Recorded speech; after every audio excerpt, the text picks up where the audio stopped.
Hi friends, ഇന്നത്തെ video എന്ന് പറയുന്നത് നമ്മളൊരു ചിക്കൻ റോസ്റ്റ് തയ്യാറാക്കണം കേട്ടോ. അതിന് വേണ്ടിയിട്ട് ചിക്കൻ ആദ്യം ഒന്ന് റോസ്റ്റ് ചെയ്തെടുക്കണം. ഉപ്പും മുളകും മാത്രം ചേർത്തിട്ടാണ് നമ്മളിത് റോസ്റ്റ് ചെയ്തത്. പിന്നെ അതിലേക്ക് സവാള, ഇഞ്ചി, വെളുത്തുള്ളി എല്ലാം നമ്മൾ ഒരുക്കണം. പിന്നെ നമ്മളൊരു പാൻ ചൂടായി അതിലേക്ക് അത്യാവശ്യം കുറച്ച് ഉലുവ ഇട്ടിട്ട് ഉലുവ പൊട്ടി വരട്ടെ. എന്നിട്ട് നമുക്ക് കുനുകുന അരിഞ്ഞ് വെച്ച സവാള അതിലേക്ക് ചേർക്കണം. സവാള നല്ല വഴറ്റി കൊടുക്കുക. നമുക്ക് കറിവേപ്പിലയും ചേർത്ത് നന്നായിട്ട് ഇളക്കി കൊടുക്കുക. നല്ലൊരു ബ്രൗൺ കളർ ആകുമ്പോഴേക്കും നമുക്ക് ഇഞ്ചി, വെളുത്തുള്ളി, പെരിഞ്ചീരകവും കൂടി നമ്മൾ ചതച്ച് വെച്ചതാട്ടോ, അത് അതിലേക്ക് ചേർത്തിട്ട് നന്നായി ഇളക്കി കൊടുക്കുക. പിന്നെ നമ്മൾ കുറച്ച് ടൊമാറ്റോൻ്റെ ജ്യൂസ് അവിടെ തയ്യാറാക്കി വെച്ചിട്ടുണ്ട്.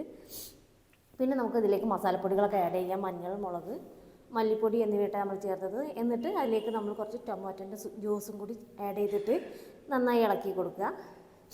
പിന്നെ നമുക്ക് നേരത്തെ ഫ്രൈ ചെയ്ത് വെച്ച ചിക്കൻ ഇതിലേക്ക് ചേർത്തിട്ട് നന്നായി ഇളക്കുക. പിന്നെ നേരത്തെ നമ്മൾ പകുതി വേവിലായിരുന്നു ചിക്കനിന് ഫ്രൈ ചെയ്തിരുന്നത്. അപ്പോൾ ഇനി അതിലേക്ക് വേവിക്കാനുള്ള കുറച്ച് വെള്ളം കൂടി ആഡ് ചെയ്തിട്ട് നന്നായി ഇളക്കി വെക്കുക.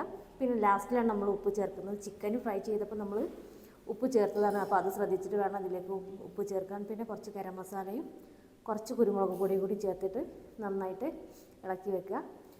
ലാസ്റ്റ് കുറച്ച് മല്ലിയിലയും കൂടി ചേർത്തിട്ട് നന്നായി ഇളക്കി കൊടുക്കുക. ഇപ്പോൾ നമ്മുടെ ചിക്കൻ റോസ്റ്റ് തയ്യാറായിട്ടുണ്ട് കേട്ടോ. നല്ല ടേസ്റ്റിയുള്ള ചിക്കൻ റോസ്റ്റാണിത്.